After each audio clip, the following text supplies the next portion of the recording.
ya, agar para IKM itu bisa menjalankan 5R menjadi lebih mudah. Yang terakhir adalah kita bantu untuk melakukan implementasi 5R. Oke. Nah, di sini ini langkahnya. Langkah yang pertama yaitu kita membuat semacam garis, oke, menandai area kerja agar kebiasaan 5R menjadi budaya. Oke. Nah, awalnya seperti apa sih? Kenapa harus ditandai? Awalnya seperti ini, Bapak Ibu. Kalau kita lihat di Blangkon, industri Blangkon yang kita lakukan pendampingan, ini namanya klebot, Bapak Ibu. Jadi kalau Bapak Ibu pengen tahu proses pembuatan Blangkon, pakainya apa sih? Pakainya klebot. Klebot itu di sini alat bantu untuk ini ya, membuat Blangkon. Jadi alat bantu cetaknya. Fungsinya itu untuk apa ya? Membuat ukuran Blangkon dari mulai besar, sedang, kecil gitu. Nah, ini pakainya klebot ini biar ukurannya tepat gitu. Nah, problemnya di sini adalah klebot itu ada ukurannya tadi itu, besar, sedang, kecil.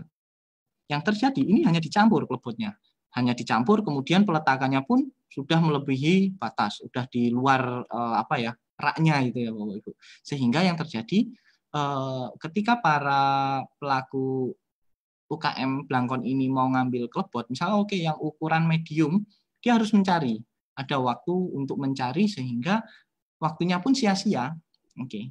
Kemudian yang kami lakukan adalah kita membuat label di sini. Label, oke ini kalau dilihat di raknya di sini ada ininya ya, ada putih-putih. Nah, ini label ukuran. Oke, kalau ukurannya medium kita kasih di sini. Kalau ukurannya agak besar, oke kita kasih di bawah seperti itu.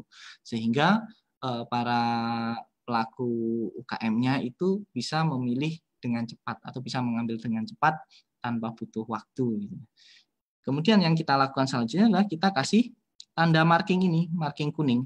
Harapannya apa? Dengan marking kuning ini sebagai tanda bahwa kalau naruh klebot itu tidak di luar garis, harus di dalam. Ini sebagai tanda. Yang paling mudah kan seperti itu ya Bapak Ibu. Itu kenapa kalau misalnya di jalan-jalan ada tempat zona sepeda itu dikasih tanda. Itu pun sudah membuat kita oke mau masuk ke zona itu malu gitu ya. Oke, karena kita pakai motor jadi di sampingnya. Oke. Next. Nah, kemudian yang kedua, kita melakukan standarisasi area kerja. Area kerja yang kita lihat sebelum kita lakukan perbaikan demikian. Belum tertata, alat-alat kerja masih tercampur. Jadi, oke di situ sudah ada tempat gitu kan. Cuma ya peletakannya pun masih ngasal aja. Karena memang nggak ada tanda, nggak ada SOP gitu ya. Sehingga pokoknya saya biasanya di sini misalnya gitu. Saya biasanya di sini, oke saya duduk di situ. Cuma besoknya mungkin bisa pindah. Kemudian peletakannya pun tidak teratur gitu ya. Karena memang belum ada standarisasi.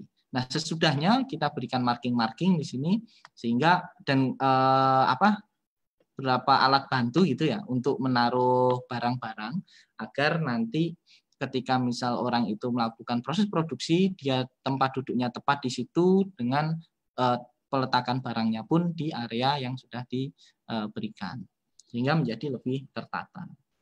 Oke. Yang selanjutnya adalah ini layout ya. Layout kemarin juga ada problem. Jadi memang dari sini dari Bapak A ketika jahit kain, kemudian kain itu diberikan di belakangnya. Ini sebenarnya agak butuh waktu gitu ya untuk naruh ke belakang gitu ya. Akhirnya mesin jahit yang proses produksi yang ada di sini ini katakanlah proses produksi B kita pindah ke daerah sini. Oke. Jadi ini hanya naruhnya ke sampingnya jadi lebih cepat gitu. Kemudian tidak lupa kita juga kasih tanda agar peletakan mesin jahit bisa tertata lebih rapi juga. Jadi hanya ngasih sampingnya gitu ya. Itu bisa mempercepat. Oke. Nah, itu salah satu cara tahapannya. Dalam tahap pertama adalah 5R gitu. 5R, pelaksanaan 5R. Kalau misalnya sudah rapi, sudah tertata, sudah ada standarisasi, langkah selanjutnya adalah kita menghilangkan pemborosan. Pemborosan itu seperti apa gitu. Nah, di industri itu ada 7 pemborosan yang sudah teridentifikasi. Apa itu? Kita biasa nyebutnya adalah teamwork.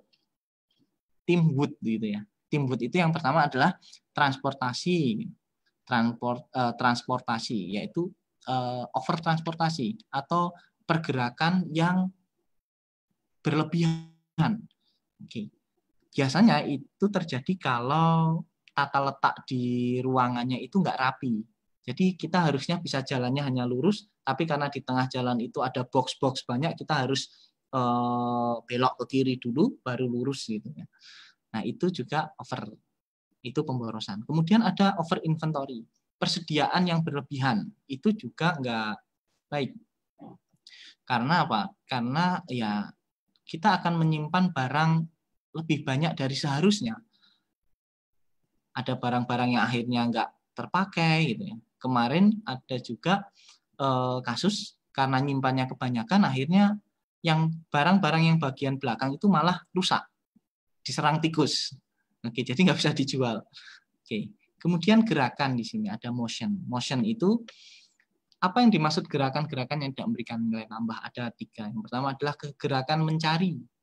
Oke, mencari ini problem terbesar. Jangankan di dunia usaha ya, di dunia biasa aja mencari itu pasti terjadi gitu ya. Oke, kemudian yang kedua adalah menjangkau terlalu tinggi. Jadi kalau kita meletakkan barang terlalu tinggi, akhirnya kita butuh usaha untuk ngambilnya juga. Dan yang ketiga adalah membawa barang terlalu berat, itu namanya gerakan. Oke. Kemudian waiting, menunggu. Menunggu ini sesuatu yang memang ya membosankan inilah. Dan ini masuk dalam pemborosan karena waktunya itu sia-sia akhirnya. Kenapa bisa menunggu? Katakanlah ada 2 proses A dan B. Proses A itu waktunya 1 menit, proses B waktunya 11 menit. Oke. Akhirnya ketika A sudah jadi, mau masuk ke B, B belum jadi. Ini saling menunggu. Atau bahkan yang B waktunya 1 menit, tapi A ngerjainnya 11 menit. Jadi B ini nunggunya lama banget. Nah, itu proses menunggu. Kemudian overproduction atau kelebihan produksi, itu juga merupakan waste, pemborosan. Permintaannya 10, kita bikinnya 12, seperti tadi itu. Nah, kemudian ada overprocessing atau kelebihan proses, yang harusnya prosesnya itu cukup sekali kita lakukan 2 kali. Biasanya terjadi kalau ada produk yang dihasilkan itu cacat atau reject gitu ya. Akhirnya oke, ini harusnya diapain sih biar bisa tetap dijual? Oke, kita kasih cat ulang misalnya itu. Itu namanya overprocess. Yang terakhir adalah defect atau cacatnya sendiri. Nah, ini gambarannya untuk 7 waste atau 7 pemborosan. Jadi Bapak Ibu bagaimana untuk menganalisis apakah di sana terjadi pemborosan atau enggak? Di sini ada satu tools atau satu alat yang bisa digunakan, yaitu dengan menggunakan peta aliran proses. Ini tools yang sangat simpel, Bapak Ibu bisa gunakan di tempat Bapak Ibu kerja. Hanya terdiri dari 3 kolom, yaitu uraian kegiatan, kemudian jarak, dan yang terakhir adalah waktu. Oke, uraian kegiatan di sini ketika Bapak Ibu ingin memproduksi suatu barang A, itu sebenarnya prosesnya apa saja? Bapak Ibu bisa jelasin di sini uraian kegiatannya masing-masing. Jangan lupa untuk proses pemindahan barang itu juga harus ditulis. Sebagai contoh di sini, yang pertama adalah meleburkan bahan baku, yang kedua melakukan proses pengecoran. Ini kebetulan yang di pengecoran logam. Kemudian yang ketiga adalah memindahkan hasil pengecoran ke area kikir. Oke, jadi dari proses A kita melakukan pemindahan, ini juga ditulis di uraian kegiatan. Kemudian yang kedua adalah kita tentukan jarak dan waktunya. Jarak ini digunakan untuk kegiatan yang bersifatnya adalah pemindahan gitu ya. Jadi di sini kalau kita lihat yang ada angkanya di kolom jarak itu adalah kegiatan-kegiatan yang sifatnya memindahkan. Sebagai contoh memindahkan hasil pengecoran ke area kikir 6 meter gitu. Memindahkan hasil pengikiran ke area gerinda 1,5 meter, misalnya seperti itu. Oke. Nah, yang ketiga, kolom ketiga adalah waktu. Waktu ini adalah lama waktu atau cycle time-nya, cycle time dari setiap proses yang tadi Bapak Ibu uraikan. Nah, kemudian dari kolom tersebut kita lakukan analisis, mana sih yang waktunya terlalu lama atau mana sih yang pemindahannya terlalu jauh. Itu kenapa pemindahannya bisa terlalu jauh, katakanlah kalau di sini 6 meter, kenapa sih ini 6 meter, bisa nggak dipersingkat. Oke. Kemudian waktu ini yang paling lama mana nih? Oke, meleburkan bahan baku kenapa sampai 60 menit, padahal lainnya cuma 1 menit, 0,2 menit. 0, bahkan nggak sampai 1 menit gitu ya. Tapi ini kenapa 60 menit? Bisa nggak dipercepat? Oke. Ini salah satu cara untuk menganalisis terlebih dahulu. Next. Nah, sebagai contoh di sini adalah pelaksanaan Kaizen di IKM Pengecoran Logam. Ini tepatnya di Nitian, kalau Bapak Ibu tahu. Jadi di sana ada sentra pembuatan wajan, pembuatan alat-alat dapur lah, banyak di situ. Kita lakukan pendampingan. Nah, salah satunya di sini. Ini ada salah satu IKM dengan denah ruang produksinya demikian, Bapak Ibu. Nah, prosesnya itu dari proses 5B ini, langkah selanjutnya adalah dibawa ke proses 8. Atau proses 5B adalah pengecorannya. Oke, area pengecoran setelah dicor selesai, baru barangnya itu dibawa ke bor, ke proses bor. Jadi memang barangnya ini mau diberi lubang. Namun problemnya adalah proses pengeborannya itu ada di nomor 8 ini. Oke, kita harus melewati jalan di sini. Wah, agak jauh gitu ya. Dari proses 5 ke proses 8 itu jalannya jauh. Jalan yang dilewati demikian. Oke. Ini itu panas Bapak Ibu. Ini panas nih. Ini panas. Setelah dicor, diambil, oke. Karena mungkin penuh, diletakkannya adalah di jalanan. Jadi udah bawa barangnya berat, melewatinya demikian. Ini kan bermasalah juga. Sudah jauh, berbahaya lagi gitu ya. Oke, itu problemnya. Kemudian sampai di area bor atau disebutnya tapping, yaitu membuat ulir gitu. Jadi bandanya dibuat ulir. Problem yang terjadi adalah di sana itu prosesnya masih menggunakan manual. Jadi spare part yang akan diberi lubang itu dipegang hanya pakai tangan, kemudian bornya itu diturunkan pelan-pelan. Nah, karena manual, pakainya tangan, maka seringkali lubangnya itu miring, Bapak Ibu. Sehingga nggak bisa dipasang. Karena miring tadi ya. Tingkat kecacatan produknya itu 50%, tinggi sekali. Oke. Karena menggunakan manual tadi itu. Defeknya itu 50%. Ini kan pemborosan. Sudah tadi di sini over transportasi, di sini defeknya tinggi. Waktunya lama, di sini defek. Setelah di sini banyak yang cacat. Nah, yang kami lakukan demikian. Kita beri di mesinnya itu, di alat bornya, kita beri dudukan, Bapak Ibu, kalau lihat di sini. Sehingga prosesnya akan demikian. Orang itu tinggal masang aja di situ ya. Tinggal masang di tempat sini, di dudukannya, kemudian nurunin di situ. Ini kan menjadi lebih lebih cepat ya Bapak Ibu, lebih cepat dan mengurangi tingkat kecacatan. Yang tadinya 50%, di sini rejeksinya hanya 1%. Nah, pembuatan dudukan ini nggak mahal Bapak Ibu. Ini kalau Bapak Ibu lihat, ini hanya dua batang besi dijejerkan gitu, kemudian bendanya dimasukkan di sini. Oke.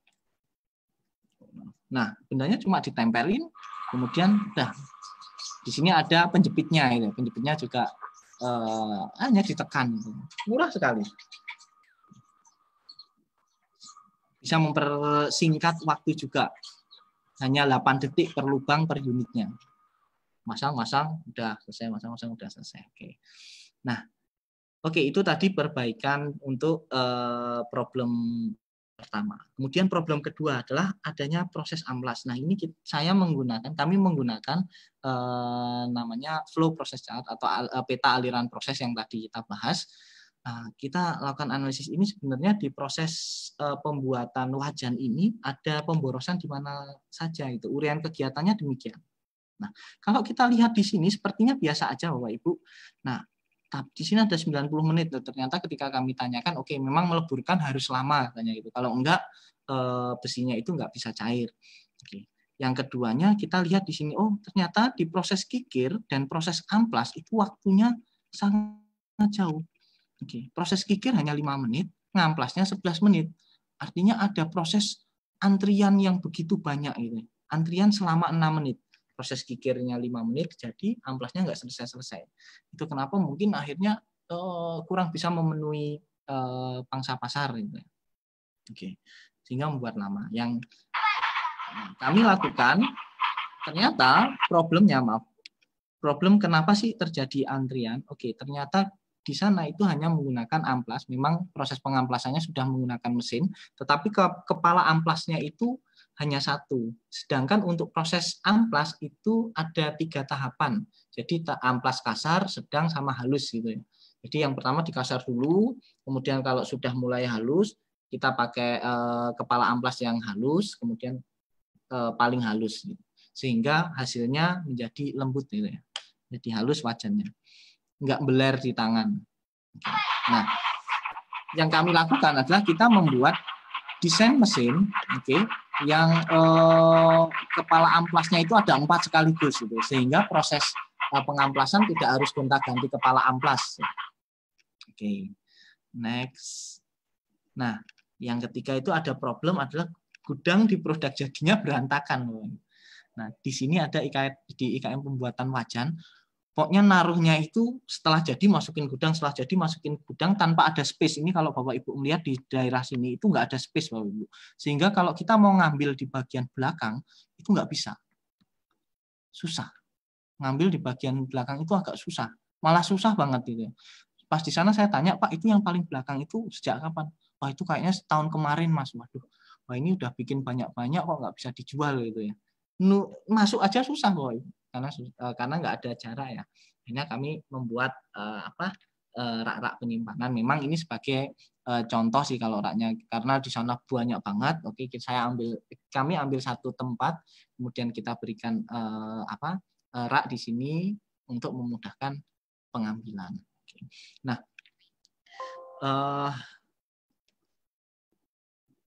ya itu tadi terkait Kaizen di sini. Jadi kami melakukan beberapa perbaikan. Ya, kita melakukan pendampingan ke UKM, kemudian Kaizen. Kita melaksanakan Kaizen. Sebenarnya Kaizen itu tahapannya simpel aja sih. Yang penting 3 tadi itu basic thinking-nya. Yang pertama adalah kita harus meminimalisir mudah pemborosan, kemudian murah dan muri gitu ya. Ketidakteraturan dan suatu pekerjaan yang berlebihan itu kita lakukan perbaikan. Nah, ada 3 tahapan untuk melakukan Kaizen. Yang pertama adalah kita analisis 5R. Oke. Maaf, bentar. 5R-nya, pemeliharaan tempat kerjanya 5R, kemudian kita hilangkan pemborosannya, baru kita standarisasi. Nah, hanya 3 ini Bapak Ibu bisa melakukan perbaikan secara cepat di tempat kerja Bapak Ibu. Oke, mungkin dari saya demikian. Saya kembalikan ke moderator. Saya cukup. Terima kasih. Wassalamualaikum warahmatullahi wabarakatuh. Waalaikumsalam warahmatullahi wabarakatuh. Baik, terima kasih Mas Trio Jonathan. Ini langsung disambung ke Pak Cahyono dulu atau tanya jawab? Sebaiknya disambung dulu aja nggih? Sambung dulu aja. Disambung dulu. Oke, untuk materi selanjutnya dari Bapak Cahyono Sikit, monggo dumateng Pak Cahyono, kula mengangkat. Iya, makasih Mas. Baik.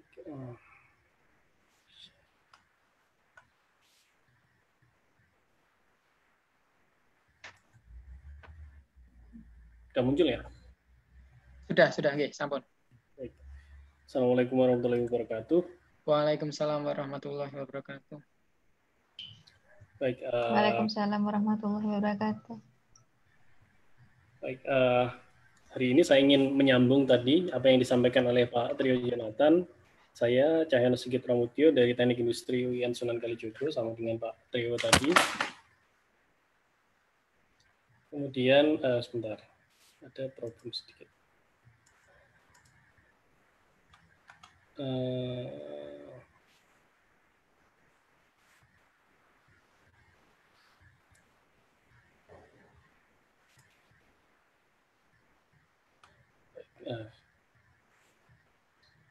Saya sambung baik. Jadi tadi sudah disampaikan tentang Kaizen. Saya tidak akan mengulang, tapi kurang lebih prinsipnya sama. Bagaimana melakukan optimasi. Di presentasi ini saya akan lebih melengkapi saja apa yang disampaikan oleh Pak Trio tadi tentang pengalaman kami di teknik industri. Kebetulan di tahun 2018-2019 kami mendampingi IKM di Kota Yogyakarta. Pertama tadi diceritakan Pak Jo, IKM logam, kemudian tahun 2019 IKM Blangkon, dan saya kebetulan dan Bu Dwi Agustina, satu lagi dosen kami yang mendampingi IKM tahu di Mantri Jeron, Kota Yogyakarta. Nah, saya tadi konsepnya Kaizen sama ya, karena tadi sudah banyak disampaikan oleh Pak Trio Jonathan. Kemudian ini tadi sudah disampaikan tentang peningkatan produktivitas, ada 7 ways, overproduction, inventory, menunggu. Kemudian kalau di IKM tahu, case-nya lebih ke ada buangan-buangan produk gitu ya. Jadi misalnya ada sisa tahu yang bagaimana harusnya gitu. Karena itu ada sentra industri tahu dan tempe sebenarnya, tapi lebih banyak yang memproduksi tahu. Nanti akan saya ceritakan kondisinya. Seperti yang tadi sudah disampaikan, 5 prinsip penanganan waste-nya, ada pemilahan, peletaan, pembersihan, kemudian penetapan standar dan penegakan disiplin gitu ya. Jadi distandarisasi. Nah, baik.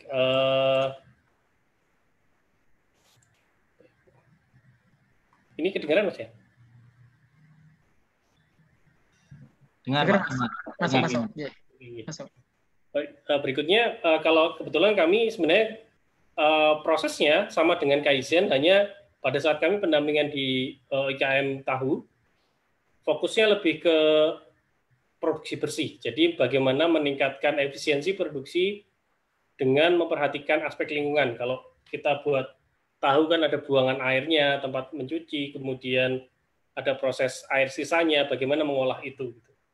Kami fokus perspektifnya itu, tetapi secara umum Kaizen tetap digunakan untuk melakukan pendekatan bagaimana kita melakukan perbaikan proses produksinya. Nah, apa itu produksi bersih? Kalau tadi Kaizen, kemudian ini perspektifnya lebih ke bagaimana kita concern gitu ya. Kita perhatian, kita juga memperhatikan faktor-faktor lingkungan. Bagaimana pencemarannya, bagaimana efek sampingnya. Ini ada sedikit kajian definisinya ya. Kalau kita bicara ekoefisiensi, efisiensi terkait dengan memperhatikan sumber daya alam. Penggunaan energi, bahan baku, air, gitu ya. Bagaimana penggunaannya jadi optimal. Prinsipnya sama dengan Kaizen tadi.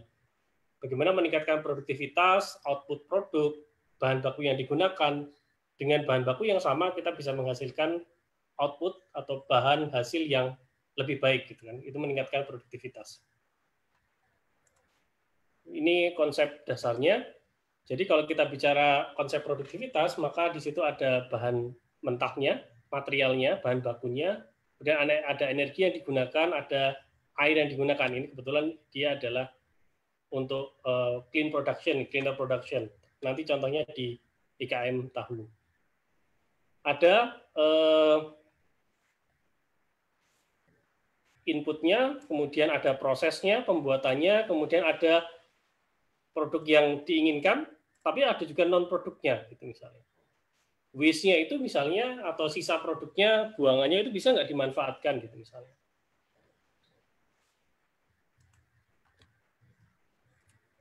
Nah, ini beberapa keluaran bukan produk. Kalau produk jelas sudah bisa digunakan, gitu ya. Sudah bisa dijual, menghasilkan pemasukan bagi perusahaan. Tapi seringkali ada keluaran produk yang jadi problem. Keluaran produk itu misalnya disebabkan oleh bahan baku yang kurang berkualitas, ada barang jadi yang ditolak, pemrosesan ulang. Jadi kalau tadi misalnya kalau diproduksi membuat satu produk, tentu misalnya kalau produk itu ketika dicek kualitinya dia tidak memenuhi standar tertentu, entah dimensinya, entah kekerasannya, misalnya kalau makanan, entah misalnya tampilannya misalnya, maka dia harus dikerjakan ulang. Maka itu jadi problem juga, jadi waktu, dan itu menurunkan produktivitas juga. Ini tadi kalau kita lihat, kalau kita fokus di non-produknya, non-produk output, biasanya juga masalahnya juga ada di output produknya, apakah dia sesuai dengan yang diinginkan atau tidak produk outputnya. Nah, prinsipnya kalau kita bicara cleaner production, juga tentu concern dengan peningkatan produktivitas, maka kita juga harus melakukan tata kelola yang baik. Tadi sudah disinggung bagaimana Kaizen menerapkan itu, ini perspektifnya kurang lebih sama, bagaimana kita melakukan penghematan, tetapi kalau di cleaner production, misalnya industri makanan, terkait penggunaan zat-zat kimia misalnya, bagaimana efeknya terhadap lingkungan.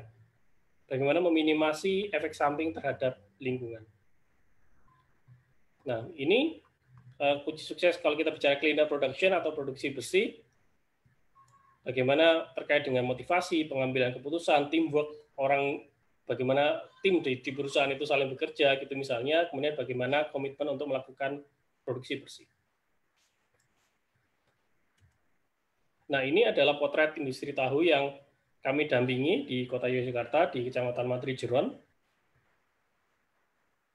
Ini potretnya, kondisinya. Ada non-produknya, ada yang kemudian digunakan untuk makan ikan, gitu ya. Tapi, apa namanya, ini bisa disalurkan di sini, tapi ya pengelolaannya harus sangat berhati-hati, karena airnya apakah dibuang di luar, atau tetap di situ. Kemudian ini produk yang bukan tahunya, misalnya. Ini digunakan sebagai apa misalnya? Kalau di Mantri Jeron misalnya bisa digunakan untuk tempe gembus gitu ya. Kemudian ini potret industri tahu. Ini beberapa hal kalau Bapak Ibu belum pernah tentang industri tahu, ada bahannya, proses pembuatan terkait dengan bahan, terkait dengan peralatan, ada tempat merendam, ada penggilingan. Tadi Pak Trio sudah menjelaskan case-nya di industri Blangkon tadi. Atau juga di industri UGM logam. Dan terkait dengan peralatan, ini adalah titik-titik di mana kita bisa melakukan perbaikan. Tadi ada bahan baku, apakah bahan bakunya bisa diminimalisasi atau dioptimalkan outputnya, kemudian bagaimana peralatan-peralatannya, apakah kita bisa mendesain sehingga misalnya orangnya lebih nyaman bekerja atau outputnya lebih banyak gitu misalnya, dengan peralatan yang sangat membantu orang nyaman bekerja, menghasilkan produk yang lebih baik. Di peralatan ada cetakan tahu, wajan penggorengan, raknya gitu misalnya. Tadi dicontohkan juga di Blangkon ya, diatur raknya gitu. Kemudian terkait dengan bahan bakar dan energi juga fokus di situ karena ini terkait dengan clean production. Bagaimana penggunaan bahan bakar yang efisien, efektif gitu ya.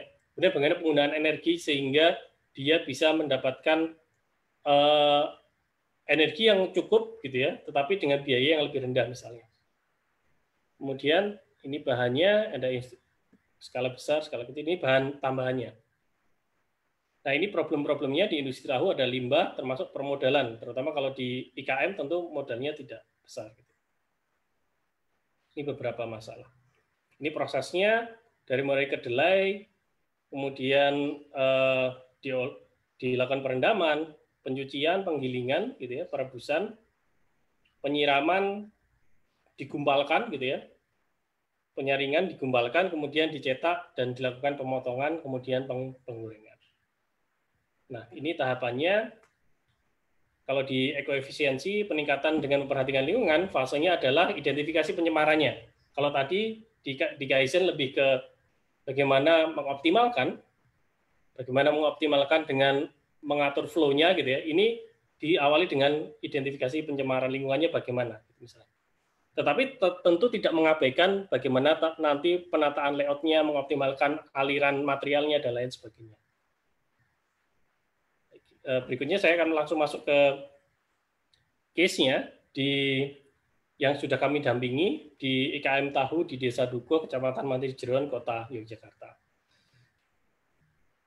Nah, ini tadi definisi efisiensi, kemudian di IKM Tahu ini kita melakukan pendampingan, ada 17 IKM yang didampingi. Kita fokus ke concern dengan ekoefisiensi, peningkatan produktivitas dengan memperhatikan aspek-aspek lingkungan. Nah, yang kita lakukan adalah, pertama kita lakukan observasi, tadi pengamatan awal, mengidentifikasi masalah-masalah apa yang ada, kemudian kami melakukan pelatihan untuk membangun awareness atau kesadaran, apa yang bisa dilakukan untuk perbaikan. Tadi kalau di IKM Logam, kami juga melakukan pendampingan juga dengan Yayasan Astra gitu ya, termasuk dengan Disperindak Kota Yogyakarta.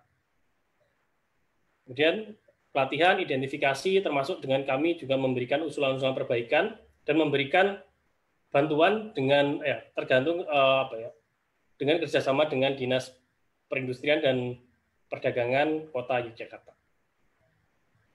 Nah, ini adalah observasi kami, asesmen awal, bagaimana kami memahami flow prosesnya, kemudian mengidentifikasi masalah yang bisa kita lakukan perbaikan, kita lakukan usulan perbaikan gitu ya. Ada terkait dengan layout, kemudian terkait dengan bagaimana mengoptimalkan penggunaan bahan baku misalnya. Ini observasi awal. Kemudian, nah ini adalah masalah-masalah yang kami temukan ketika melakukan pendampingan. Pertama terkait kebersihan, layout tadi gitu ya. Kalau kita bicara tadi Pak Trio menyampaikan bagaimana flow material gitu misalnya. Kemudian kalau di IKM tahu tadi ada masalah pembuangan air, limbah padatnya, penggunaan energi, termasuk kapasitas mesin giling yang kecil gitu ya, pemotongan tahu, kemudian pengemasan dan pencahayaan. Ini masalah-masalah yang kami jumpai ketika melakukan pendampingan. Nah, ketika kita melakukan identifikasi masalah, maka kemudian ada hal-hal yang bisa diperbaiki. Tadi contohnya sudah diberikan oleh Pak Trio Jonathan. Ada tata letaknya, tata letak alat, mesin, termasuk sanitasi gitu ya. Kemudian terkait dengan waktu setup, organisasi antar pekerja, metode kerja yang tidak standar gitu. Jadi satu orang mengerjakan bisa lebih cepat dari orang yang lain misalnya. Perencanaan, ini masalah-masalah yang kami identifikasi. Nah, untuk membangun kesadaran bagi rekan-rekan pelaku usaha gitu ya, kami melakukan pelatihan untuk membangun awareness, kesadaran bahwa apa sih yang bisa diperbaiki, membangun kesadaran apa yang bisa dilakukan ketika kita bekerja, ketika teman-teman pelaku usaha itu beraktivitas. Nah, kemudian kami mengusulkan beberapa poin untuk melakukan perbaikan. Pertama, melakukan relayout, kemudian mengusulkan pembuatan plat pemotong, kemudian mesin steamer, pembuat tahu, kemudian alat press yang otomatis, karena awalnya masih manual gitu ya. Kemudian untuk higienis, maka penggunaan sarung tangan, kemudian pengolahan pembuangan air sisa produksi gitu ya. Kemudian termasuk bagaimana alat pengemasannya. Ini usulan perbaikan yang kami berikan. Nah, ini usulan perbaikan walaupun akhirnya karena keterbatasan dana yang tersedia dari Dinas Perindustrian dan Perdagangan Kota Yogyakarta, akhirnya kami menyediakan sekitar 17 gitu ya. Saya kurang agak lupa berapa jumlah pastinya gitu ya. Tapi kami seperti di gambar ini, kami memberikan dengan fasilitasi dari Dinas Perindustrian dan Perdagangan Kota Yogyakarta untuk memberikan ini adalah alat pemotong gitu ya. Hanya simpel terdiri dari kotak, kemudian ada senar-senar yang bisa digunakan untuk mempercepat proses pemotongan tahu. Ini usulan perbaikannya, diharapkan bisa memperbaiki peningkatan efisiensi produksi. Ini usulannya kalau Bapak Ibu lihat, ini poin-poin yang bisa dilakukan perbaikan gitu ya, tapi karena keterbatasan dana kami hanya bisa dengan fasilitasi dari Dinas Perindustrian dan Perdagangan Kota Yogyakarta kita memfasilitasi untuk pembuatan plat pemotong tahu. Banyak hal yang bisa dilakukan untuk melakukan perbaikan prosesnya. Baik, itu tadi sharing kami terkait dengan studi kasus peningkatan produktivitas di industri kecil dan menengah di Desa Dugo, Kecamatan Mandiri Jeron, Yogyakarta. Mungkin bisa jadi sedikit gambaran apa yang bisa dilakukan ketika kita melakukan peningkatan produktivitas, usaha peningkatan produktivitas bagi pelaku industri di kecil dan menengah.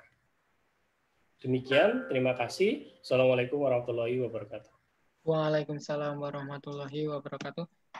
Baik, terima kasih kepada Bapak Cahyono yang sudah menyampaikan beserta Mas Trio Jonathan. Selanjutnya bisa kita sambung dengan sesi tanya jawab ya. Monggo Bapak Ibu yang punya pertanyaan bisa langsung disampaikan ataupun lewat chat nanti bisa langsung kita bacakan seperti itu. Ini sebagai awalan Pak, ini ada pertanyaan lewat chat dari Mbak Husna Mustikari dari Ekrol. Ini menanyakan untuk kelebihan produksi yang bisa dijual kembali di kemudian hari, apa termasuk pemborosan juga? Bisa langsung dijawab Pak. Oh, oke. Oke, untuk pemborosan yang dimaksud di sini memang yang non value added, yang tidak memberikan nilai tambah gitu ya. Kalau misal kita memproduksi kemudian ini harapannya nanti ke depan bisa dijual lagi, itu tidak termasuk dalam pemborosan overproduction atau produksi berlebih. Cuma memang ada konsekuensinya, yaitu akan terjadi over inventory atau penyimpanan yang berlebihan.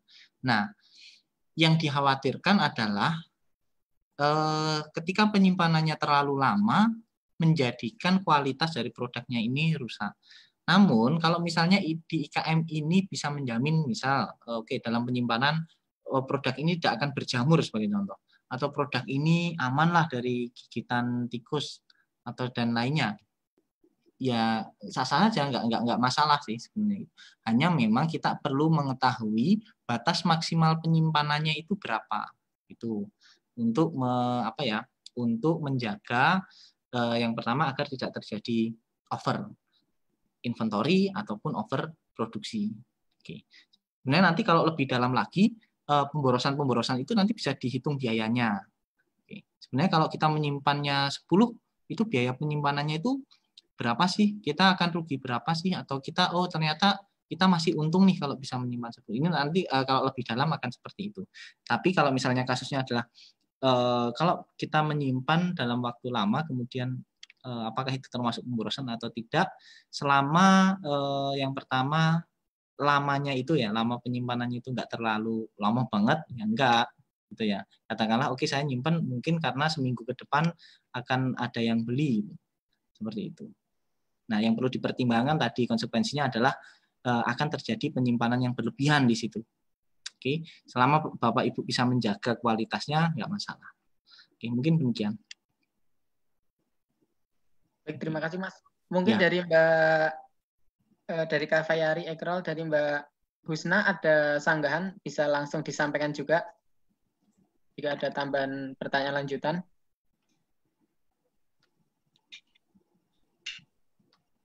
Bu Husna ya, saya sambil baca ini. Ya, Mbak Bu Husna Mustikasari. Mustikasari ya. Ya, yang penting itu tadi tahu batas maksimal penyimpanannya. Oke, kalau ini sudah cukup Mas Matur nuwun. Ini dari chat Mbak Husna. Untuk berikutnya kami bacakan kembali Mas. Selanjutnya dari Ibu Ida Pina. Bisakah kita belajar mengolah air limbahnya seperti kolam ikan yang tadi ditunjukkan? Terima kasih. Oke, monggo Pak Sigit ini mungkin ya. Baik. Kalau kami kebetulan saya kira kalau ingin belajar tentang bagaimana tadi mensinkronkan saya mungkin sedikit share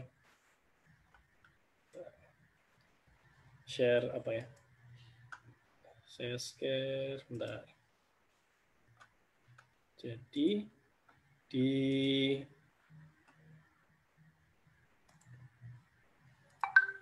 kayak jadi satu gitu ya. Ini kelihatan kan ya?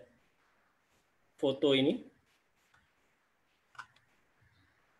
Kelihatan, Pak. Kelihatan. Nah, ini misalnya bisa jadi satu. Kalau saya beri gambar, kalau ingin belajar langsung mungkin datang ke tadi ya Desa Dukuh, Mantri Jeron, Kota Jakarta biar tahu sendiri karena ini bukan punya kami tapi punya penduduk dan itu sudah berjalan sebenarnya kalau industri itu. Kalau pengolahan itu. Tapi kurang lebih selain tadi sisanya bisa juga jadi sebenarnya makanan ikan gitu, tapi bukan yang ini, gambarnya yang di belakang kalau tidak salah.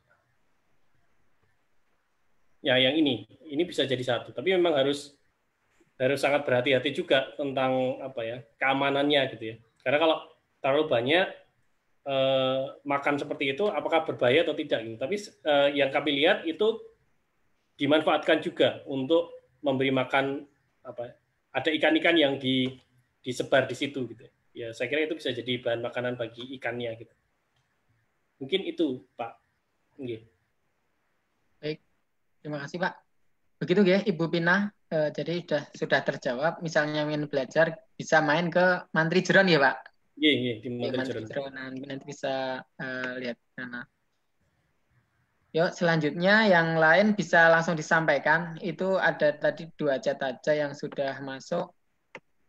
Mungkin ada teman-teman IKM yang pengen konsultasi juga terkait usahanya. Mumpung ini ada Bapak Cahyono dan Mas Trio Zonata, nanti bisa membantu untuk menjawab terkait usaha Bapak Ibu semua. Saya mau nanya Pak. Oh iya. Monggo. Oke, Pak, saya Pras. Saya punya usaha di kuliner dan kebun gitu. Kalau tadi melihat presentasinya Pak Trio Yunatan itu kan kita bicara tentang alur produksi yang ringkas resik gitu ya.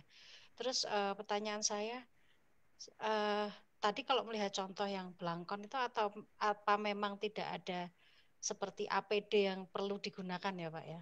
Itu satu, ya kan? Karena kecenderungan mungkin kalau bukan produksi kuliner sih saya pikir itu kadang-kadang diabaikan karena orang OT-OT ya segala macam itu nggak apa-apa gitu. Tapi kalau untuk industri kuliner kayaknya dengan pandemi juga gitu kan sudah ada BPOM yang baru gitu aturannya macam-macam kayak gitu.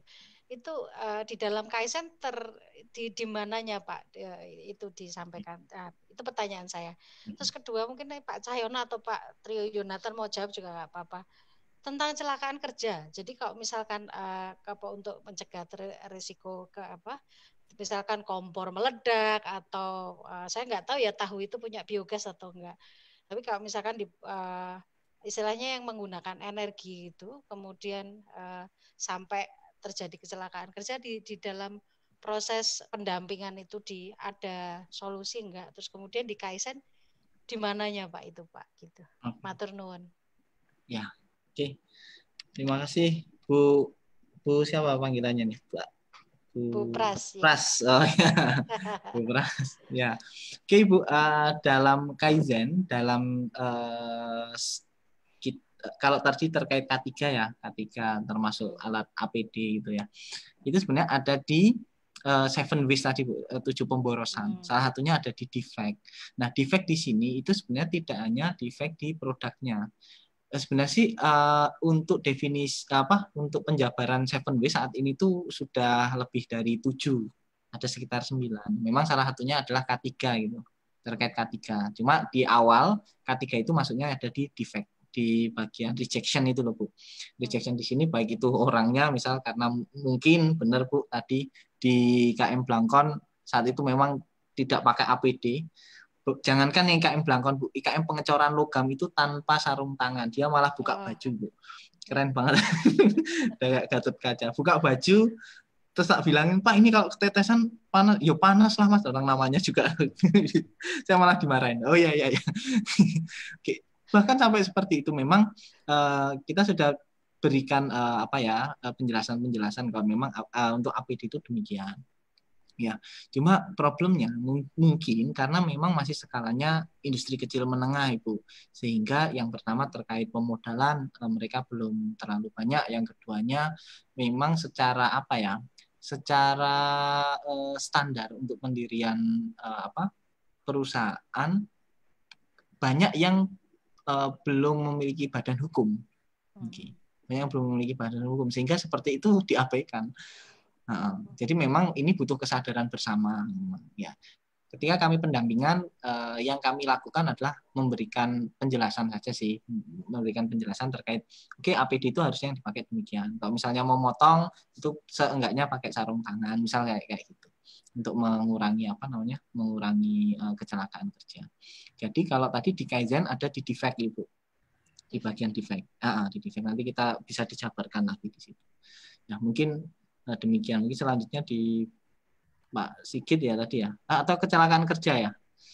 Ya kalau di kecelakaan kerja kami memang Kaizen itu kan sebenarnya kalau kita lihat dari definisinya adalah itu untuk mempercepat proses, atau kalau kita ambil definisi lain adalah kita bisa mengurangi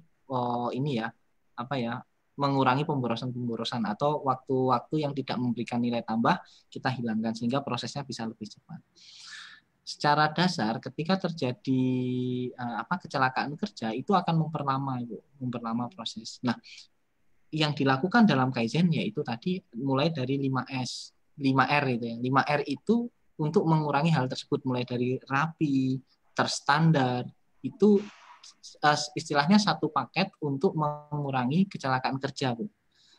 Nah, ini akan menjadi problem besar ketika dari tempatnya aja belum dilakukan perbaikan.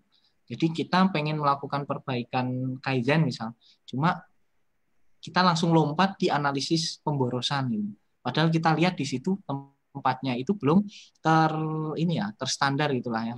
Belum dirapikan, belum itu menjadi masalah.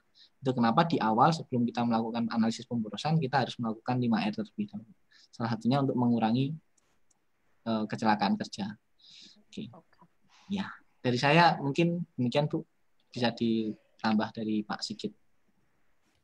Ya, tadi saya kira sudah cukup banyak ya. Tapi memang kalau terkait dengan pandemi ya, karena ini sebelum pandemi, jadi memang belum jadi isu yang cukup penting gitu saat itu gitu. Karena terus terang ya ketika kita bicara skala IKM kan tadi yang saya sampaikan banyak sekali yang bisa diperbaiki sebenarnya. Cuman kan awareness mereka itu yang kita nggak bisa gerakkan dalam waktu yang relatif ya beberapa bulan itu kan nggak visible juga, kecuali untuk beberapa orang yang memang beliau aware dengan seperti itu, hanya butuh pendampingan untuk menjalankan gitu, misalnya kayak tadi ide-ide di IKM logam atau Blangkon tadi, ini nambah itu gitu.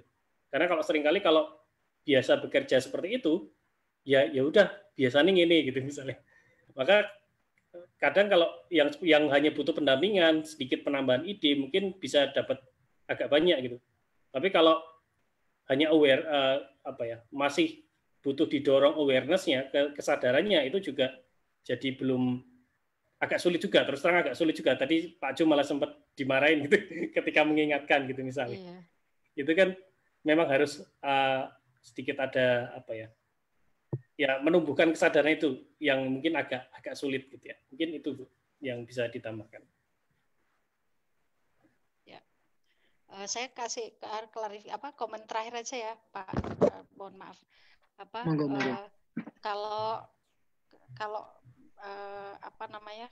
kita melihat bahwa ternyata dengan konsep Kaizen dengan usulan perbaikan tadi mungkin masalahnya di dana, sehingga usulan perbaikan yang 13 apa berapa hanya direalisasikan 1 gitu kan, karena itu. Tapi ternyata deal dengan manusia menjadi cukup kompleks ya, karena ternyata masalahnya adalah berkesadaran dalam produksi gitu. Iya. Nah, saya juga ngalamin itu dengan teman-teman yang berupa staf yang punya level pengertian yang menurut saya juga sudah bagus, tapi ternyata juga ngengkelan itu susah ya Pak ya. Jadi mau sistem sebaik apa kita gunakan, mau sistem punishment nanti seperti anak-anak gitu kan, dikasih reward seperti yang hal-hal seperti itu yang tidak mendewasakan. Tapi memang ternyata sistem, saya pengen melihat apakah dengan sistem seperti Kaizen seperti itu tuh bisa benar-benar membuat orang berkesadaran, ternyata juga tidak ya Pak ya. Cukup besar. Sehingga sebenarnya gini Bu, tadi di 5R tadi itu yang agak susah itu memang di R keempat dan kelima, rawat dan rajin. Nah itu memang agak susah. Oke, pengalaman Bu, sebelum jadi dosen saya kerja di pabrik, kebetulan di Astra, sama di sana menjalankan Kaizen juga. Nah di sana memang lebih tegel Bu istilahnya. Ya, karena memang dibuat suatu sistem atau aturan-aturan. Oke, kalau misal terjadi kecelakaan kerja, punishment-nya apa? Gitu ya. Ada poin-poinnya. Seperti tadi Ibu sampaikan, reward and punishment memang sepertinya harus demikian, Bu. Reward and punishment, Bu. Sehingga kita berbicara akhirnya sistem yang bergerak. Kalau tanpa adanya standar, kita mau ngasih tahu juga nggak enak. Tapi kalau misalnya sudah ada standar di awal, sudah ketika mereka karyawan itu masuk kerja gitu kan, kita terima, kita berikan aturannya nanti demikian, ada reward and punishment-nya demikian. Harusnya itu sudah menjadi kesepakatan di awal. Demikian, Bu. Kasih, Pak. Oke. Ya, Bu. Baik, terima kasih. Mungkin dari Pak Cahyono ada tambahan ya? Atau sudah cukup? Ya, kalau saya sedikit nambahin tadi memang ketika sudah ketemu manusia itu yang sulit. Kalau kita buat regulasi kan mungkin pemilik perusahaan atau manajemen perusahaan bisa ngatur. Kamu kalau gini gini, kalau gini gini. Tapi ketika sudah orangnya yang ngeyel, ya sudah karena sudah ngomongin orang kan.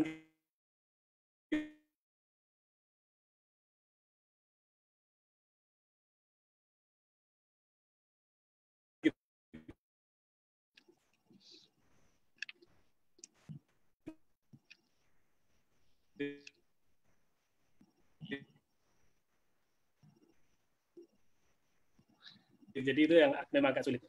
Mungkin itu.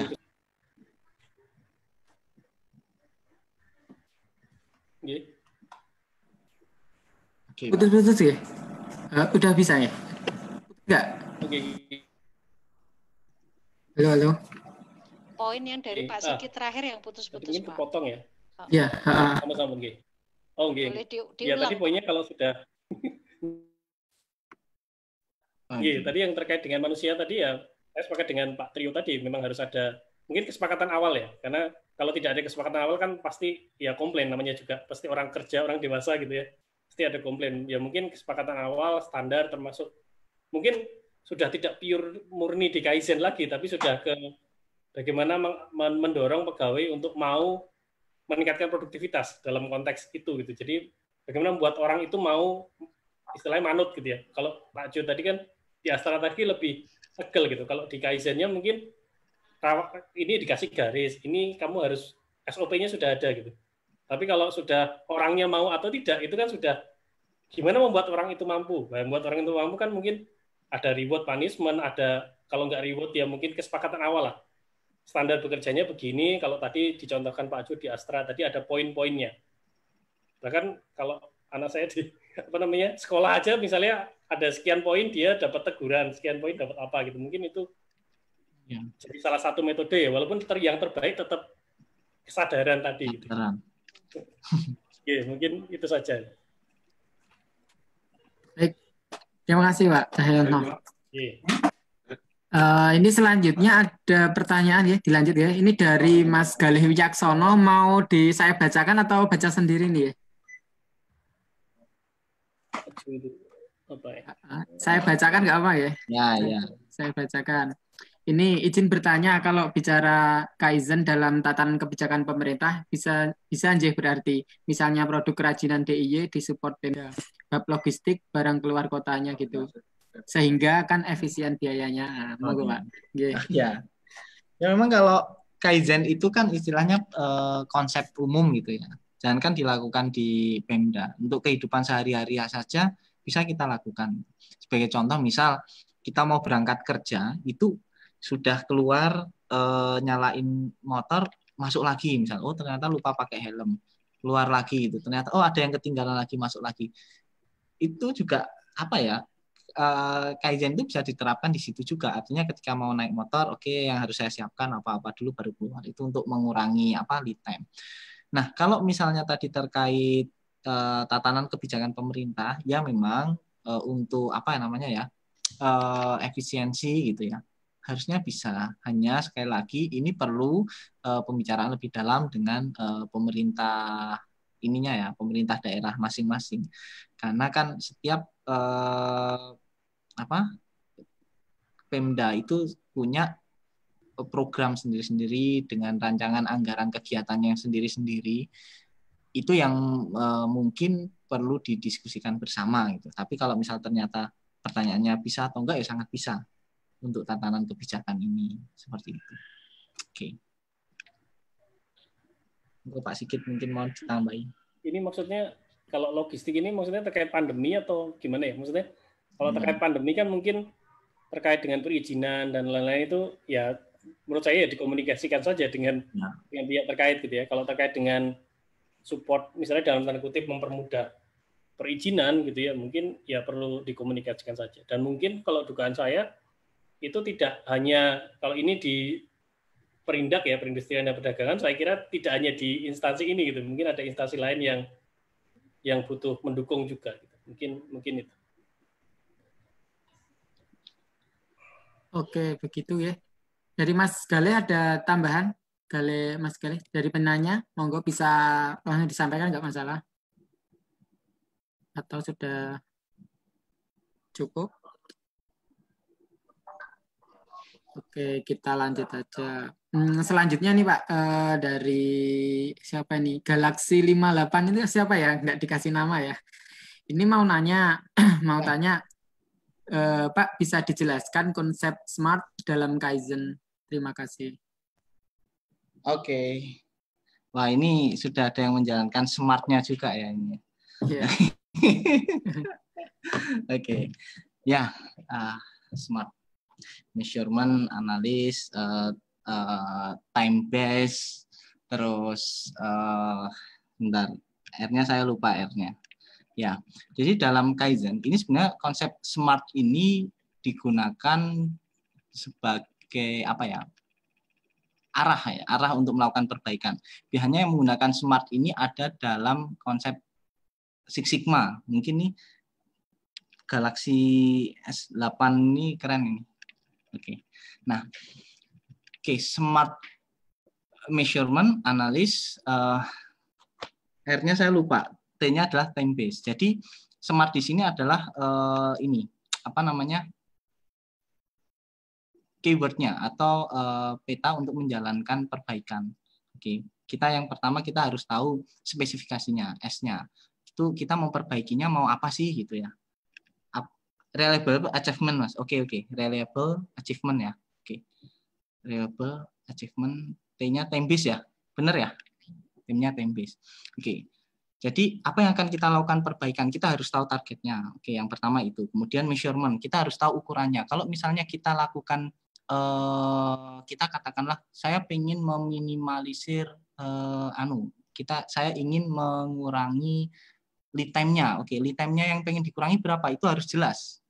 Oke, harus jelas. Measurement. Jadi di tahap M-nya ya, measurement. Misalnya, saya pengen mengurangi 5 menit. Oke, jadi bagaimana nanti akan melakukan 5 menit. Kemudian reliable. Reliable di sini kita harus mampu juga. Maksudnya kalau kita mau melakukan perbaikan sampai ke 5 menit itu sebenarnya bisa nggak? Sesuai nggak dengan kemampuan kita? Jangan-jangan kita nggak mampu gitu ya. Oke, saya pengen mempercepat waktu dari 5 jam menjadi 5 menit. Wah, itu kan menjadi nggak reliable juga untuk dilakukan. Kemudian masuk lagi ke achievement. Oke, pencapaiannya nanti akan seperti apa. Kalau misalnya itu sudah terukur, 5 menit, nanti yang akan dihasilkan apa gitu ya. Achievement-nya seperti apa. Misal, ternyata waktu produksi akan lebih cepat, itu akan meningkatkan produktivitas sampai berapa persen, atau mengurangi rejection sampai berapa persen. Nah, itu harus terukur juga, achievement juga. Dan T-nya terakhir adalah time base. Time base di sini sebagai ukuran waktu kita. Ukuran waktu kita akan melakukan perbaikan ini sampai kapan. Nah, jadi dengan konsep SMART ini kita petakan sebenarnya, kita beri alur. Kita beri alur di awal dari mulai measurement-nya, reliable-nya, achievement, sama time base-nya. Kita harus terukur di awal gitu sih. Apa nih dari SMART terlewatkan? Ya, achievement-nya. Oke. Jadi kalau misalnya tadi itu ya, kita sudah terukur. Reliable atau enggak? Reliable. Achievement-nya nanti selain kita lead time-nya itu bisa lebih cepat, nanti yang akan kita capai apalagi gitu kan ya. Misalnya waktunya kurang dari 5 menit, kita bisa tercapai. Ternyata achievement-nya nanti selain waktunya lebih cepat, juga kita akan mendapatkan misal keuntungannya berapa, kita bisa mengurangi rejection-nya berapa, itu juga harus dijelaskan di situ sebelum dilakukan perbaikan. Jadi SMART ini sebagai istilah pondasi lah, biar kita nggak ngelantur kemana-mana itu perbaikannya. Oke, mungkin demikian. Terus apakah Kaizen ini mirip-mirip dengan PDCA? Ya, Kaizen ini bagian dari PDCA. Oke. Ini kan konsep ya kalau Kaizen ya. PDCA plan do check action. Yang direncanakan apa, kemudian dikerjakannya seperti apa, dicek action ya. Kaizen bagian dari PDCA. Karena Kaizen sendiri kan perbaikan berkelanjutan. Cara melakukan perbaikannya seperti apa? Kita lakukan PDCA gitu ya. Plan, do, check, action. Direncanakan dulu, dikerjakan dulu, kemudian hasil yang dikerjakan kita cek apakah sesuai atau tidak. Kalau misalnya nggak sesuai ya kita lakukan perbaikan lagi, do lagi gitu ya. Kemudian habis itu action. Actionnya kita lihat hasilnya seperti apa, kemudian kita kembalikan lagi ke plan lagi, berputar. Oke. Ya, SMART apakah harus semua terpenuhi? Karena istilahnya SMART itu adalah target kita, memang sebaiknya harus terpenuhi ya Bapak Ibu.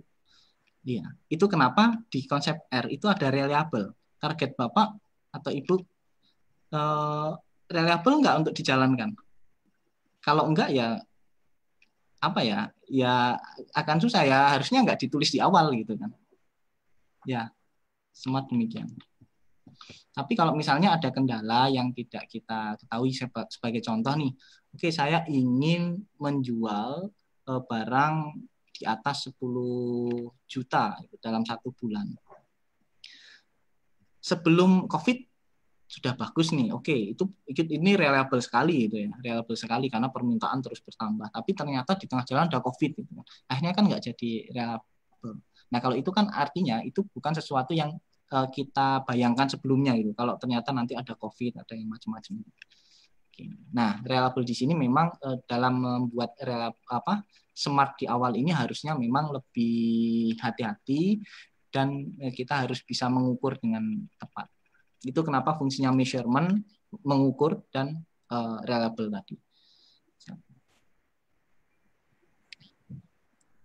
Oke. Lagi nih.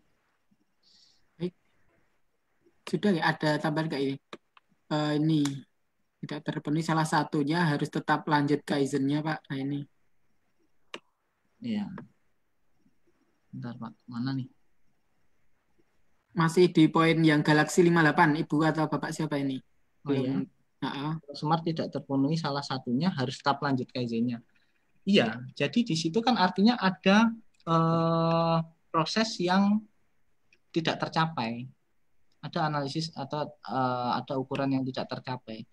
Kalau kita kembali ke PDCA, plan do check action, itu kita kembali lagi ke do. Ini sebenarnya kita analisis kenapa sih hal itu tidak tercapai, apa yang harus kita lakukan, seperti itu. Kaizen, ya. Smart. Yeah. Ada tambahan lagi dari mungkin Bapak Cahyono atau saya lanjut pertanyaan selanjutnya? Sedikit saya tambahkan yang tadi apa namanya yang SMART tadi ya. Saya coba share. Saya coba ini hanya untuk alat bantu biar menjelaskan saja. Jadi kalau kita bicara spesifik artinya kan kita harus melakukan apa gitu. Tapi pertanyaan berikutnya kita pengen apa sih gitu. Kan ketika kita pengen apa misalnya kayak tadi misalnya kita pengen waktu produksinya turun dari 10 menit jadi 5 menit gitu misalnya. Pertanyaannya adalah ya yang harus dilakukan apa untuk melakukan itu? Misalnya apakah line proses produksinya harus diubah atau tidak? Atau orangnya harus ditambah atau dikurangi atau bagaimana gitu misalnya. Kemudian ketika tadi ukurannya tadi misalnya kerangka besarnya adalah kita ingin produksinya lebih cepat gitu misalnya. Ketika lebih cepat maka ukurannya apa? Ukurannya waktu tadi misalnya 10 jadi 5 menit gitu misalnya. Pertanyaannya berikutnya kalau di frame-nya SMART ini mungkin nggak sih gitu misalnya. Kalau nggak mungkin berarti kan kita nggak bisa melakukan itu gitu dalam konteks tadi Kaizen misalnya. Artinya Kaizen-nya kan jadi harus diubah. Oh kita nggak mungkin nih 10 jadi 5 jadinya misalnya harusnya cuma 8 gitu misalnya. Maka itu yang achievable yang mungkin gitu. Pertanyaan berikutnya apakah yang kita lakukan itu misalnya apakah pertanyaannya achievable termasuk orang, termasuk mesinnya bisa atau tidak gitu ya. Nah, pertanyaan berikutnya kalau kita bicara frame yang lebih besar lagi, kalau kita kurangi dari 5 jadi 8 gitu misalnya, apakah itu relevan dengan objektifnya gitu. Apakah itu sesuai dengan apa yang kita inginkan gitu misalnya. Kemudian time oriented yang lain adalah bagaimana kapan itu harus dicapai gitu misalnya, agar kayak tadi misalnya 10 jadi 5 itu kapan? Kalau ya besok lah kan jadi nggak jadi kaizen gitu. Nggak jadi kaizen ya, akhirnya ditunda-tunda terus gitu. Nah, itu jadi frame-nya kurang lebih seperti itu. Apakah kaizennya harus tetap berjalan? Kaizen dalam konteks bahwa kita harus memperbaiki, harus tetap berjalan. Tapi ketika kita bicara goals-nya, karena SMART itu frame untuk kita mencapai goals-nya. Goals-nya tujuannya apa gitu. Mengukur tujuan gitu. Kalau di ini tadi saya googling aja gitu ya. Tadi Pak Ju sudah menyebutkan juga bagaimana mengukur goals-nya. Saya tadi karena sedikit kelupaan gitu ya, karena itu memang nggak prepare tentang SMART gitu ya.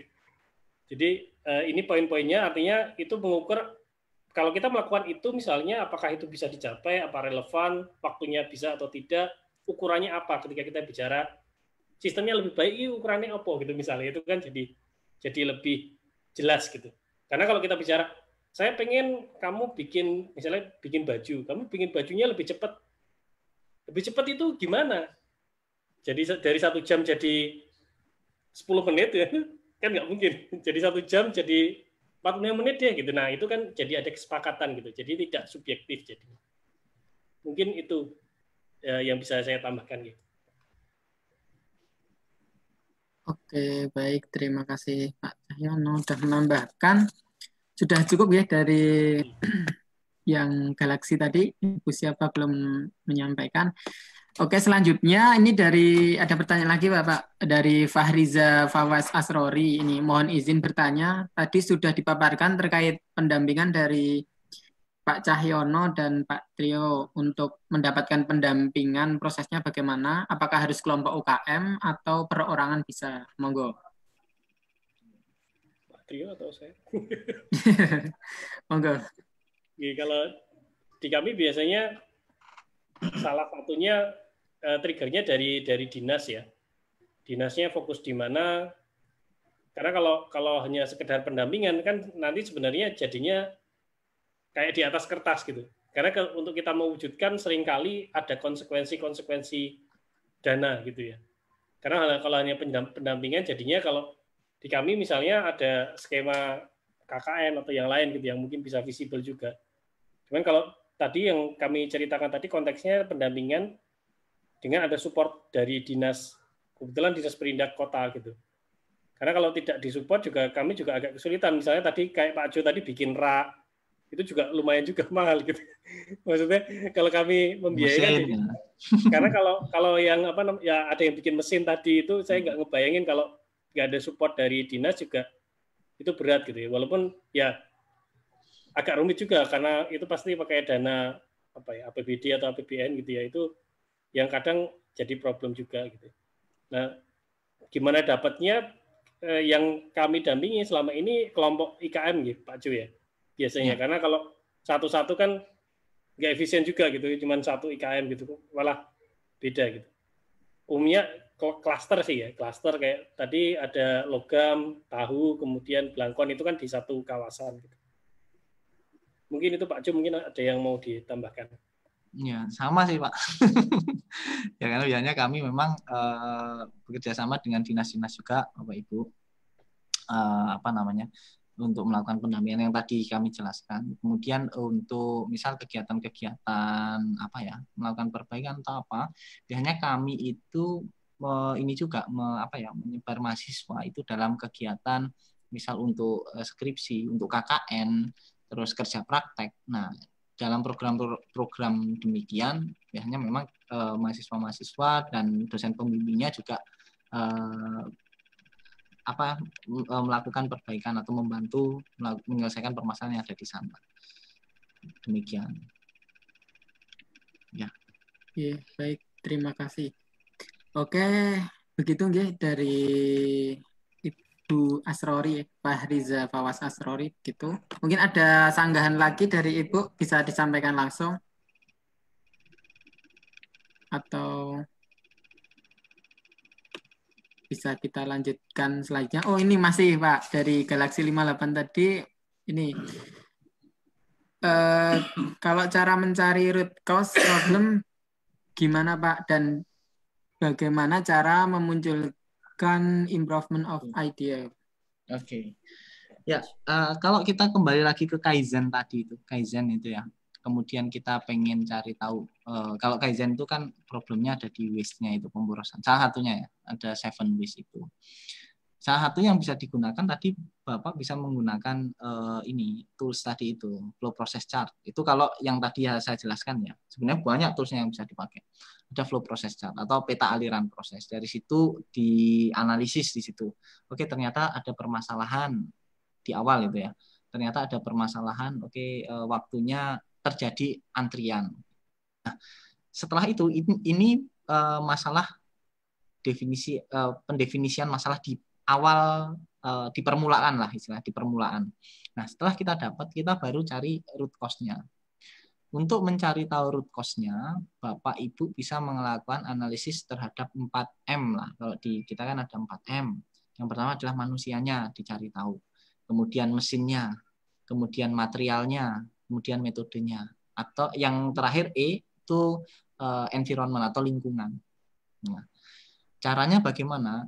Bapak Ibu bisa menanyakan kenapa ini terjadi itu sebanyak 5 kali. Sebagai contoh nih, kalau problem di manusia, kenapa sih kok proses A lebih lama daripada proses B? Oh, ternyata manusianya itu nggak cekatan gitu ya, nggak cekatan. Oke, kemudian kenapa bisa nggak cekatan? Oh, ternyata dia itu tidak pernah dilatih. Kenapa tidak pernah dilatih? Oh, ternyata nggak ada programnya. Oke, di perusahaan. Kenapa nggak ada programnya? Nggak ada anggaran. Misal kayak gitu ya. Kembalinya ke anggaran lagi. Nah, kalau di Jepang itu kita bertanya 5 kali kenapa itu sudah menemukan root cause. Itu aku susah banget loh. Kenapa kok karyawannya nggak cekatan? Oke, karena dia nggak pernah dilatih. Kenapa nggak dilatih? Karena nggak ada programnya dari perusahaan. Kenapa nggak ada programnya? Karena nggak ada anggaran. Kenapa nggak ada anggaran? Ya penjualannya kurang, misal kayak gitu ya. Akhirnya balik lagi. Nah, salah satu toolsnya itu menanyakan kenapa sebanyak 5 kali. Ini juga sebenarnya digunakan juga untuk misal Bapak Ibu tanya itu ke putranya, atau nggak harus masalah-masalah yang ada di perusahaan, misalnya di putranya, misal kenapa pulangnya telat, kenapa sebanyak 5 kali, itu biasanya mendapatkan root cause. Oke, kemudian jadi tadi begitu ya, untuk menyelesaikan masalah kita harus tahu masalah intinya itu dengan peta aliran proses. Setelah tahu dari peta aliran proses masalahnya di mana, kita lihat 4M dan 1E, manusianya, mesinnya, materialnya, metodenya, dilihat satu-satu, sama lingkungannya, apakah dari 4M 1E ini menyebabkan masalah atau tidak. Nah, untuk analisisnya itu masing-masing ditanyain kenapa sebanyak 5 kali gitu ya. Oke. Kemudian idenya untuk memunculkan ide memang kita perlu adanya FGD sih, fokus grup diskusi, biasanya bareng-bareng dengan karyawan yang lain. Oke. Mungkin demikian, Bapak. Oke, baik, terima kasih. Ini ya lagi nih dari Mas atau Mbak ini. Problemnya banyak ya Pak. Gimana kita nentuin skala prioritasnya? Oke. Wah, ini kayaknya ini harus konsultasi lebih dalam ya. Kalau lewat sini nanti lama. Oke. Untuk nentuin skala prioritas, memang kita biasanya ada pembobotan ya, biasanya gitu. Ya, ini kalau mau analisis penyelesaian masalah memang harus ini sih. Kalau mau dibuka di sini akan lama. Ada tools namanya FMEA misalnya seperti itu, atau ada tools namanya AHP itu yang untuk menentukan pembobotan seperti itu. Tapi kalau paling simpel sih dari fokus grup diskusi, kita kita diskusi di situ mau menyelesaikan masalah yang pertama yang mana, ya hanya yang dipilih adalah masalah yang memberikan kerugian paling besar untuk perusahaan itu untuk diselesaikan terlebih dahulu. Hanya demikian. Yang paling simpel itu. Jadi masalah yang merugikan perusahaan paling besar, oke, itu yang kita ambil untuk kita selesaikan. Mungkin saya sedikit tambah terkait dengan mengidentifikasi masalah ya. Tadi sudah disebutkan Pak Ju beberapa tentang FMEA dan beberapa tools yang lain ya. Intinya kalau kita punya problem tentang kondisi di perusahaan tadi, ya di list gitu ya, dibuat daftar masalahnya apa saja. Itu step pertama kan, identifikasi masalah. Kemudian sebenarnya kalau di beberapa metode itu kita bisa menghitung berapa sering dia terjadi gitu ya. Bisa diukur dari berapa sering dia terjadi atau bisa diukur dari seberapa efeknya terhadap apa yang kita kehendaki, misalnya terhadap jumlah produk yang dihasilkan gitu misalnya. Mana yang paling sering, misalnya kalau kita pakai kriteria mana yang paling sering, ya di sorting saja, diurutkan mana yang paling sering terjadi. Atau bisa juga dilihat dari seberapa dia efeknya terhadap apa yang kita inginkan. Jadi misalnya, oh ini menyebabkan penurunan jumlah produk yang dihasilkan, misalnya. Nah, seberapa dia berkontribusi gitu misalnya. Kayak tadi Pak Ju sudah menyebutkan ada, kalau di kami ada man, mesin, material gitu ya. Ada orang, ada mesinnya, kemudian ada materialnya. Kita bisa analisis seberapa efek dari orang, material terhadap hal itu terjadi. Kalau itu itu teridentifikasi, kita bisa mulai dari salah satunya. Start. Kalau kita di siklus PDCA kan yang penting kita nyoba dulu, kita lihat efeknya, lalu kita evaluasi. Jadi plan, do, check, action ya kita lakukan, kemudian kita evaluasi, terus kita plan lagi. Siklusnya selalu begitu. Kaizen juga. Kalau Kaizen kan kelihatan tadi kalau misalnya di IKM Belangkuan tadi kan langsung di garis-garis gitu ya. Sebenarnya kan tidak hanya berhenti sampai di situ, tapi harus dianalisis lebih dalam seberapa itu efeknya. Kalau di garis-garis tadi misalnya itu terlalu dekat atau enggak gitu. Kalau sekarang sudah ada pandemi gitu kan.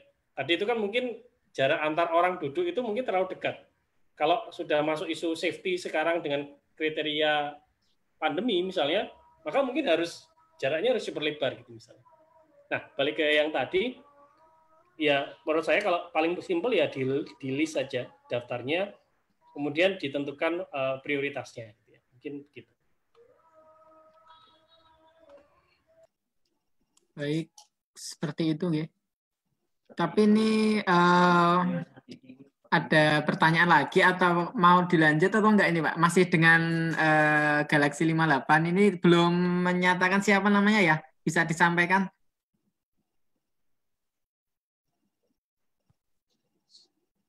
Nah, ini mau langsung nanti konsultasi atau bisa dibahas saat ini Pak? Monggo. Monggo, saya dari aja sih. Waktunya bagaimana kalau dari dinas? Oke. Kita nanti masih ada waktu. Oke, berarti tetap dilanjut aja nggak apa-apa nggih? Ini sistem ATM. Ya, tentang sistem ATM. Apakah nggak masuk Kaizen? Nah, monggo Pak. Oke, saya belum paham apa yang dimaksud sistem ATM ini. Yang dimaksud untuk Galaxy S8 itu apa? ATM. Sistem apa itu yang dimaksud? Amati, tiru, modifikasi, Pak. Oh. Yeah. Amati, tiru, modifikasi. Okay. Dalam Kaizen, untuk ATM itu kan sebenarnya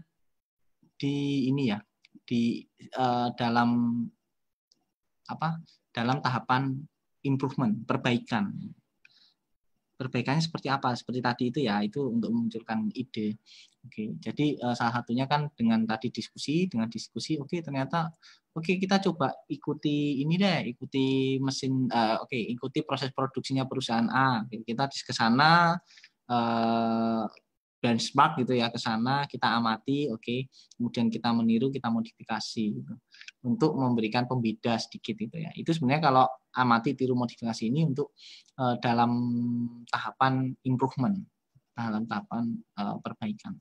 Yaitu masuk ke dalam Kaizen, continuous improvement. Oke, begitu. Oke. Pak Cahyono mau menambahkan, monggo. Ya, itu kalau amati tiru itu kan umum ya, kita bisa gunakan sebenarnya. Jadi nggak masalah juga, karena frame-nya Kaizen kan tadi sudah dijelaskan di awal gitu ya. Detail-detailingnya itu kan sudah tergantung orang. Tadi kayak misalnya yang dicontohkan di IKM logam tadi bikin mesin gitu ya. Ya. Mungkin kalau apakah ada cara yang lain? Ya mungkin saja ada gitu. Mungkin ada. Tapi apa namanya, di case yang tadi kita pendampingan itu solusi yang kita usulkan begitu. Solusi yang lain ada, kemungkinan ada juga gitu. Dan masalah yang lain yang mungkin saat kita melakukan observasi itu menjadi concern kita. Kemudian itu yang kita coba selesaikan dulu gitu ya. Mungkin apakah ada masalah yang lain yang mungkin lebih prioritas atau lebih besar kontribusinya? Mungkin iya gitu. Tapi mungkin itu juga di luar skop kita. Misalnya kalau di logam itu misalnya dia itu kenapa produksinya sangat banyak di gudang itu misalnya karena dia ada pola pembeliannya, pola penjualan. Terjualnya itu pada periode tertentu dia demand-nya sangat besar. Kemudian pada periode yang lain dia demand-nya sedikit gitu ya. Mungkin masalahnya di pemasaran, tapi ketika kita pendampingan itu tidak terlalu jadi scope kita gitu, karena pendampingan kita lebih ke saat itu lebih ke on the spot gitu ya, di lokasi produksi gitu misalnya. Kalau tadi misalnya mau pemasaran, ya itu bisa juga, itu mungkin juga jadi solusi untuk memperbaiki permintaan produk yang lebih baik bagaimana gitu. Itu macam-macam sih. Mungkin itu yang bisa ditambahkan. Oke. Kadang yang sering terjadi adalah problem tidak sejalan dengan ide perbaikan yang ada. Ide ada, tapi terbentur biaya. Pak, ya, kalau udah biaya susah ya. Udah. Ada. Benar. Kalau biaya mungkin yang perlu dipikirkan istilah Jawa ini cucuk pura gitu. Cucuk pura. Iya, jadi sumbut nggak, maksudnya kalau kita tadi misalnya perbaikan yang case saya contoh yang logam tadi, UKM logam tadi, kita nambahin mesin dengan harga sekian. Produktivitasnya naik, seberapa sih naiknya gitu. Signifikan nggak efeknya dibandingkan dengan biaya yang kita keluarkan, itu yang mungkin bisa bisa dijadikan pertimbangan gitu. Karena kan terbentur biaya itu kan kadang bisa jadi karena manajemennya eman-eman, atau memang sama sekali tidak ada gitu. Tapi kalau eman-eman kan berarti mungkin bisa dipikirkan kalau sistemnya line produksinya itu lebih baik, lebih efisien, produk reject-nya lebih sedikit, itu kan bisa dilakukan analisis. Kalau kemudian kita menambahkan atau memperbaiki sistem dengan menambah, katakanlah biayanya 1 juta misalnya, tapi dia bisa dapat income lebih banyak atau output produksinya lebih banyak atau reject-nya lebih sedikit, itu kan jadi worth it gitu, cucuk gitu. Kalau kita melakukan perbaikan, walaupun biayanya mungkin di awal agak mahal gitu, tapi mungkin efeknya akan lebih memperbaiki sistem produksinya. Gitu. Iya. Oke, begitu ya. Sudah disampaikan secara jelas. Kemudian mungkin ada penanya lain lagi yang mungkin bisa menanyakan karena ini masih ada waktu 5 menit lagi. Kalau misalnya ada teman-teman yang ingin menyampaikan, monggo. Mumpung masih ada waktunya. Seperti itu.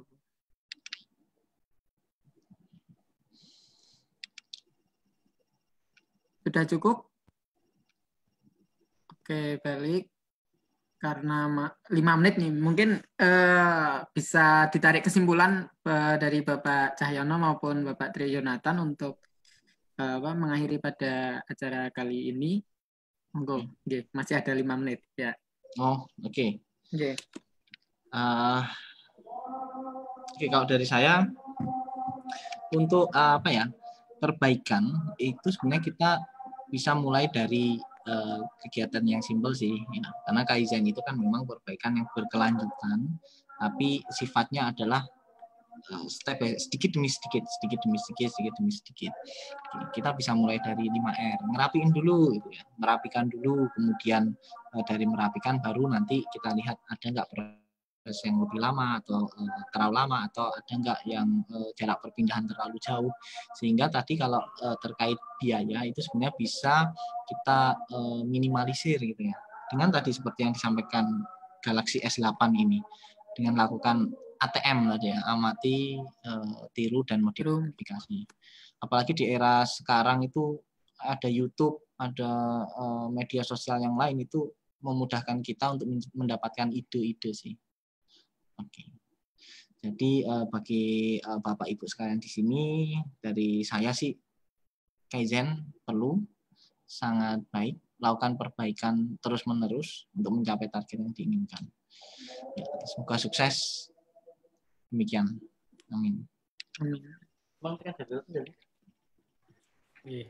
Mungkin sedikit menambahkan, jadi kalau kita melakukan perbaikan tentu tidak berhenti sekali trial ya, sekali percobaan gitu. Misalnya pengen tadi contohkan siklus produksinya turun gitu, misalnya dari 10 menit jadi 5 menit gitu misalnya. Jangan berhenti di situ karena Kaizen itu kan improvement, continuous improvement gitu ya. Perbaikan terus-menerus gitu ya. Jadi kalau trial misalnya kadang berhasil, kadang gagal gitu, tapi itu harus selalu dilakukan. Intinya ya hari ini harus lebih baik dari hari sebelumnya gitu ya, terkait dengan konteks di perusahaan atau di usaha Bapak Ibu sekalian. Tentu misalnya kalau di tadi sistem produksinya atau proses produksinya menjadi lebih efisien, tentu itu menjadi lebih baik, dan itu adalah proses yang berkelanjutan yang tidak pernah berhenti gitu ya. Mungkin itu saja, terima kasih atas kesempatannya untuk sharing dengan rekan-rekan di IKM gitu ya, dari Sleman, dan tadi juga ada yang dari Denpasar. Luar. Dari luar juga ikut gabung. Baik, terima kasih Bapak Cahyono, Bapak Trio Jonathan. Oh ya, tadi ada yang menanyakan apakah materi hari ini bisa di-share nanti, Pak? Bisa nggih? Kebetulan ya. Saya kirim ke WA yang itu ya, yang Rumah Kreatif Sleman. Ya. Ya, kebetulan hari ini Bapak Agung izin karena ada agenda keluar, jadi tadi sudah menyampaikan ke kita.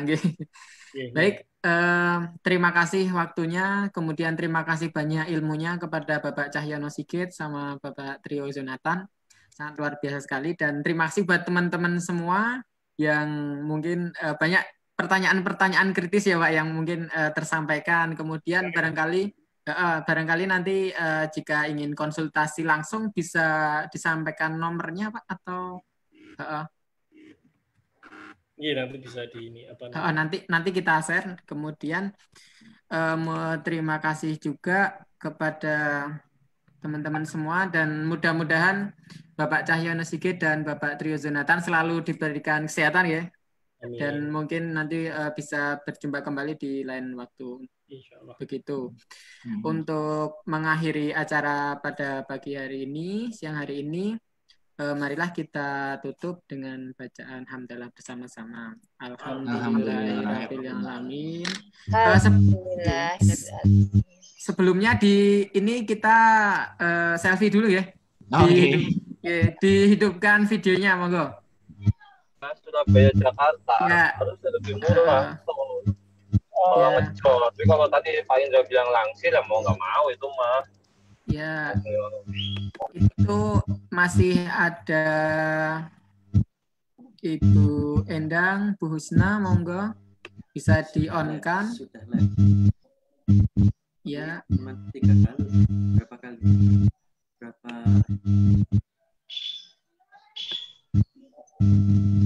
Cukup. Yang lain belum on ya. Oh ya. Nggak apa sih, mungkin sedang desain dengan produksi ya, jadi nggak apa-apa. Kita selfie dulu. Oh ya, 1, 2, 3. Ya, 1, 2, 3. Oke, ya. Terima kasih semua ya. Terima kasih Bapak Cahyono, terima kasih Bapak Trio Jonathan nggih. Matur nuwun. Assalamualaikum. Waalaikumsalam. Waalaikumsalam.